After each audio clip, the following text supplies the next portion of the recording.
Mr. President, Donald Trump, as we all know, won the last election in November, and he's now the 47th President of the United States.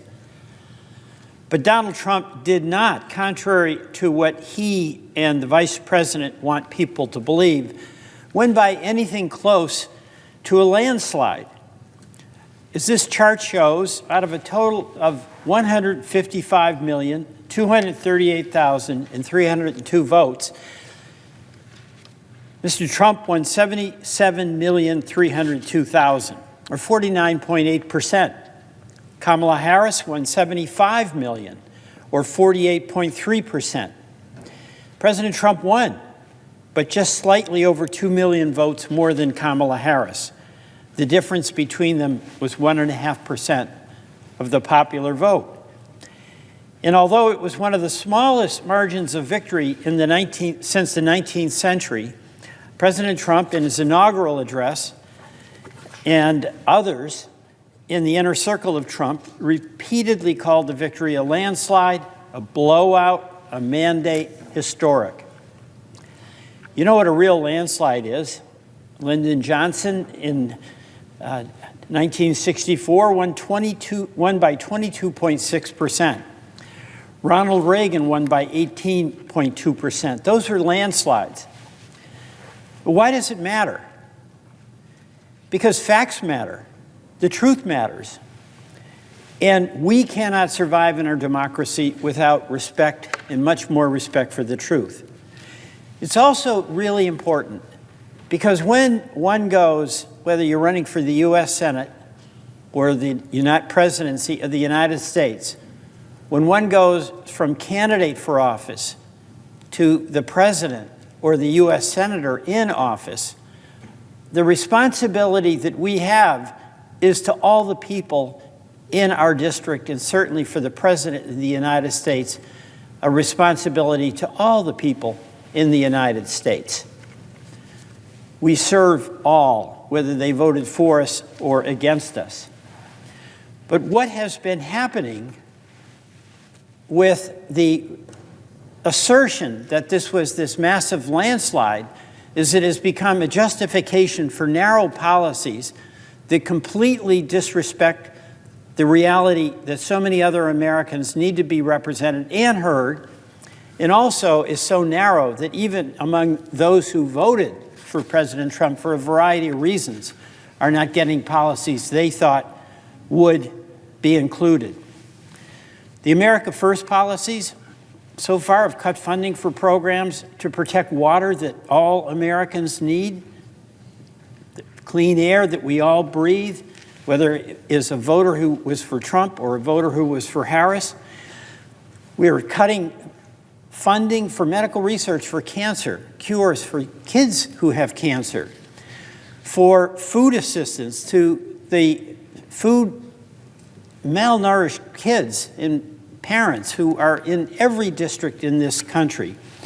And of course, most spectacularly, what we're seeing is the illegal termination of the USAID program, something the courts have rescinded, but the administration is rushing pell-mell nevertheless. All of this actually is in service of being able to find offsets in order to pay for the Trump tax cuts that are heavily weighted to folks who are billionaires like Mr. Musk, and of course to our major U.S. corporations. And you know what? The folks who need a tax cut are the everyday Americans who have been trying to make ends meet and are having real trouble doing that. The White House is not even trying to hide what they're doing. You've got Elon Musk. You know, it's pretty astonishing. He owns Twitter, which is a source of immense misinformation. He now is trying to buy ChatGPT. He has massive amounts of government contracts for Starlink and for his space program. And he has contributed $280 million to the Trump campaign. And now, without any elected authority, without any advice and consent of the Senate on a position that is very powerful, the so-called Doge administrator, he has access to the private information of millions of Americans, all that confidential information about your Social Security and mine that's in the Treasury Department. So how is that happening? That is not in service of the folks who didn't vote for Mr. Trump. It's not even in service of the folks, of people who did. But you know, it's important that elections be, and the outcomes of elections be respected. You know, this last election, just like in 2020, the people who oversaw this election worked hard to ensure that it was free and fair. We don't all get the outcome that we want, but it was free and fair. The difference in this election is that we, on the losing side, accepted the result. We didn't falsely claim that it was stolen, the Stop the Steal narrative, as President Trump continues to assert about 2020, and most of his cabinet nominees do as well. We didn't try to prevent the outcome from being certified or to promote an insurrection by a violent mob, folks who actually attacked, injured people in this building and police officers, spit in their face, hit them with poles, and we had police officers who died after that attack.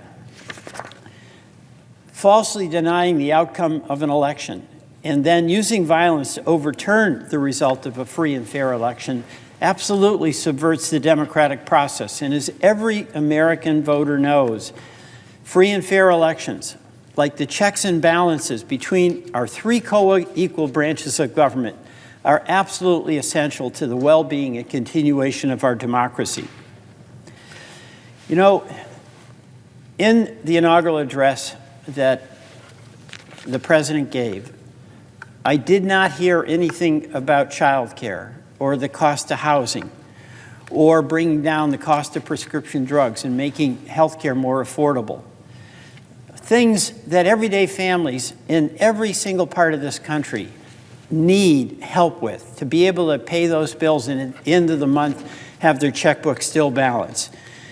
If and when the president starts focusing on those issues, I and my colleagues are absolutely ready to work with him and our colleagues on the other side of the aisle, because those things, affordable broadband, affordable health care, affordable housing and rent, some economic security, those are things every single one of us needs. And the challenges that we face, whether it's Red America or Blue America, to try to have better policies to make that happen, are things that we must be working on together, but not where what comes first, last, and always are these tax cuts that explode the deficit and go to folks who are not now paying their fair share. So as long as President Trump and his allies pretend that he has this massive mandate to literally disrupt and throw out the traditions and norms and guardrails of democracy, that is something I and so many of my colleagues will resist. We can't do that. The law matters. Respect for your opponents matters. And focusing on the everyday needs of everyday people is what matters most. It's what is the goal all of us should be looking to accomplish. So, Mr. President, there was no mandate, no massive mandate. There was a victory. But with victory, to describe it as this smashing mandate is a suggestion that what awaits us and has already arrived is overreach and failure. Mr. President, I yield back.